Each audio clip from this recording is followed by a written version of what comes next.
adeer waxa weeye hortay saakay dagaalku wuxuu bilowday xilli aroornimo ah. saad la socotayna shalay galab dagaal baa dhacay oo xilli habeennimo gaaray. nimankaana daandaansi bay deen waayeen.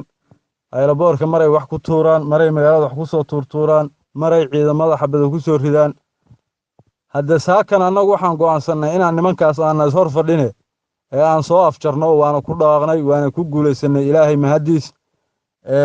odayaashii deegaanka ee gobolka mudug ee dhanka puntlandna waxay go'aansadeen inaan la is hor fadhin, ciidankana amar bayna siiyeen. anigu hadda ciidan badan oo aan meesha ku hayo oo aan hoggaan u ahay. saakay si fiican baan dagaalka u galnay, ragna waa naga dhinteen, rag badanna waa naga dhaawacmeen. balse waxaa ilaahay mahaddiisa inaa annagu guusha saakay noo soo hoyatay ay tahay mid noo qaaliya. aana iska horleexinay meeshii raggan nabaddiidka ah ee jamhaddan galmudug nabaddiidkoodii inaan saaka iska horleexinay. waxaana ilaahay mahaddiisa in aan hadda aylaboorkoodii iyo meelihii ay ayagu kasannada ka dhiganayeen isbaarooyinka ay dadka musaafurka iyo masaakiinta ay ku dhibaataynayeen inaan ka burburinay, kalena wareegnay.